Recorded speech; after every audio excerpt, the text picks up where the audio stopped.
Put your hands together for Noah Grabeel. The first R-rated movie that I was allowed to watch was The Birdcage. Oh, yes. My dad was watching a movie with me, and he just threw on, he was like, this is just a comedy. Just throwing on a random comedy, old movie. I was like, absolutely. Got no contextualization for the drag or Starina or why Robin Williams had such a thick, furry chest that was just out everywhere, in every scene. I was around 10 at the time, but I started watching this movie with my dad, and he's laughing at the Pirin tablets bit, and I'm like, I don't understand that, because I was enraptured by Starina. I saw her in her first scene with her little feminine nightie and everything, and throwing a huge prima donna hissy fit before her performance, and she was feeling so many emotions, so many at the same time, and I was like, that's gonna be me someday. So stable, so noble, yes. It was the first time I had felt seen on the screen. I didn't know what to make of it, so I sort of held on to that, but I ended up coming out 4 years later at the age of 14 to nobody's surprise. And, I was singing Hello Dolly at 5, okay, so like, we're talking like expert levels at low ages. And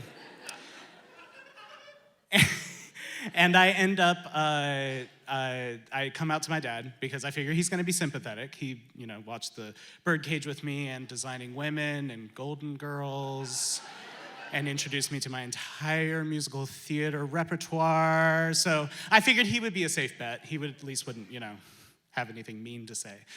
And as I told him, he gave me 2 pieces of advice. The first was, don't tell anyone else, because I definitely didn't, right? He was the first. No, he wasn't. He said, don't tell anybody else. We're living in Virginia at the time, and you can't trust anybody. Even the people that you think you can trust, you can't trust them. So that was kind of a shock. And then the rule number 2 was that I didn't have to be that gay. I kind of understood, but he explained for my edification. He said, you don't have to be a stereotype. You don't have to put on makeup. You don't have to wear sparkly shoes or do sparkly dances. Or you can just be a normal guy who likes normal guys and just do normal guy stuff together.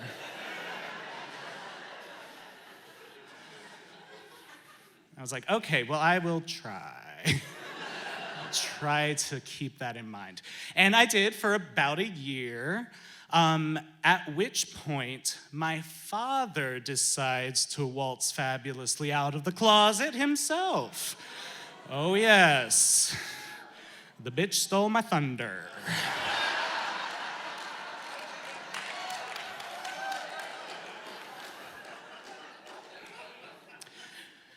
But also at the same time, I'm like, well, this is someone I know, very well, all my life, in fact, and he could maybe, show me the way. He could show me like everything that I've been wanting to find out, right? Like I've been wanting to find the gay community. Where is it? Where are they hiding in a place called Lynchburg?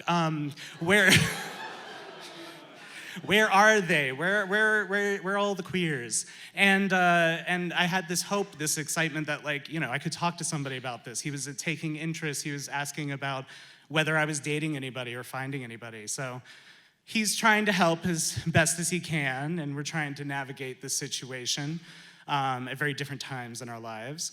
And at one point, right before I go to college, he's been asking me, well, have you dated anybody? I'm like, no, hello, where am I?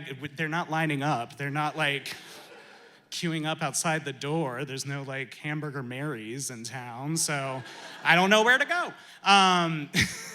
And so he, this one evening in the summer, right before I'm going to college, he's like, talking on his friends online. He's video chatting with friends online, and I'm no stranger to that, so I just let him do that. And I watched Logo TV on the TV in the living room, and he starts to go out for a smoke break, but looks out of around his computer. He's like, "Hey, Noah, come talk to my buddies online here. Just say hi." I'm like, "What are you?" Like I said, I'm no stranger to talking with folks online, but never on my father's handle on Yahoo Messenger. So I'm like, okay, this sounds, I don't want to, please, no. No, thank you. And he's like, no, they want to talk to you. I told them you're gay, like they want to, hear your side of the story or something. I don't know.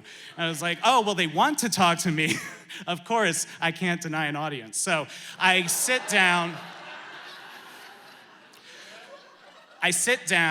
in front of his computer. He goes off to his smoke break, and I immediately regret this decision because the screen is covered with all these little windows of anonymous headless torsos. Everybody's just, nope, no head, just this is all I get. This is just, boop. They're really cute, they're sexy, but like not, I don't know who they are. And I realize, and some of them are like slumped into chairs with like a baseball cap covering their face and everything, like, I don't know what they're hiding from, but, and I realized that's not the community I was looking for. I think we were not seeing eye to eye, my dad and I, that I didn't want to learn how to be safe in Virginia and just like hide away in the closet just to talk to people online. I wanted to do the exact opposite. I wanted to be that gay. I wanted, and maybe a little more just to top it off. Just to make sure. So when I went to undergrad, I started doing drag. And I started learning the skills and doing the makeup. And I keep doing that into grad school, where I end up at an amateur drag night in Boston. The theme happened to be, Boston. A couple woohoos in there. And so I end up going to this night. It's a Broadway musical theme, so I'm like, great, I have so many songs to choose from. I feel really confident, and I can live sing it, so I'm gonna shake up the waters. And I go to do the show. I pick the song, Climbing Uphill. Yes, I was waiting for you. Thank you. I'm so glad you came tonight. For everybody else, it's from a show called The Last 5 Years, and it's her favorite. And it is a difficult song, but it's also an audition song, so it's literally about someone going through an audition. And I was like, this is perfect. It's meta. But it's fun, and it's comedy, and I can do this. This will be great. And so I do the song, and I'm hitting the notes, and I'm like spitting out words because it's really fast. And I get to that last note where you hold it out, and then silence falls over a noisy gay bar, and you're like, yes, I've done it. Phenomenal. It felt amazing. And I just left it on the floor. So I get off the stage. People are like, that was so fun, cute. And then they rejoin their friends at the bar and, never talk to me again. But I end up getting pointed out there's one queen coming from the dark corner of the bar, and she's approaching, clanking a paint bucket full of coins. Some of you know what I'm talking about. And she comes through with white face makeup and contours that are super harsh and colorful and very glittery, and she's wearing a veil instead of a wig, which was new, and it was attached to her head by a large rhinestoned bra. So she comes up to me and she's like, we're doing a charity drag brunch next month. How would you like to fill a spot in the cabaret portion of the event? And I was that was my response, exactly. I was just over the moon, because it's what I set out to do. I went out, I wanted to do the gig and get another gig and then start my drag career and then get on RuPaul's Drag Race and finally feel good about my gender identity. Yeah, all that work. So I, of course, accept without any hesitation or research. They're like, sing a song. I'm like, when? Here we go. I get really excited. I'm so excited working on my song, and I'm getting ready, and this brunch is reasonably at noon, so I show up to the event to get ready at 9 a.m. at the venue, in boy form, because I hadn't put my makeup on or anything like that. Just to make sure I had plenty of time, right? 3 hours seemed like a reasonable amount of time to put drag makeup on. And I show up, and I'm the only one there. The event staff are there. They're like, welcome in, whoever you are. And they shuffle me off to the green room, and I thank them, and I'm having my little diva moment of like, yes, I have the dressing room to myself. I can put my makeup on and feel, confident in what I'm doing and not get shade from any other queens that are like, you are not using the right this, that, or the other thing. I'd never gotten ready with other queens, so I was kind of nervous about that. So that worked out in my favor. But I get my face the way I'm looking. I got like an hour left before the show starts. So I'm like, I'm gonna roll up my sleeves and go out and do some work.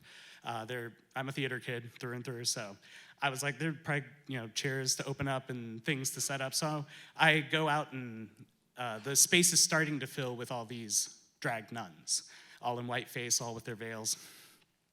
And they go up to the nearest one. I'm like, hey, any way I can help out? She's like, sure. Go set up the ticket booth. And I start talking with this one, Sister Shiny Bright.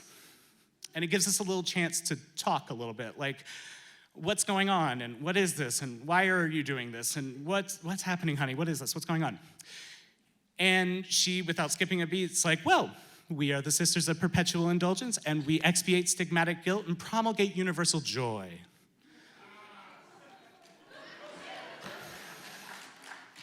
I was like, I am literally in my MFA for creative writing, and I have no idea what you just said. Can we rewind a little bit and just go back over some of those things? And she said, well, the way that I see it, if I'm comfortable getting in this caftan, she was wearing a beautiful caftan, getting the makeup on, putting the veil on, if I feel comfortable doing this in a gay bar or a park or a library, then anybody else should feel comfortable being in that space just the way they are. They don't have to do anything special. They don't have to put anything on anything sparkly. They should just feel comfortable showing up. And that really hit me, because I'd never heard a drag queen say anything like that. It was also kind of painful because I just spent an hour and a half on my makeup. And if I had known that I could have just skipped that part, I'd probably, we'll see. But it was also something that absolutely stuck with me and started reshaping my drag as something that I wasn't reaching for, wasn't trying to go for the Raven look or trying to do something that I saw on Drag Race or even on the stage locally.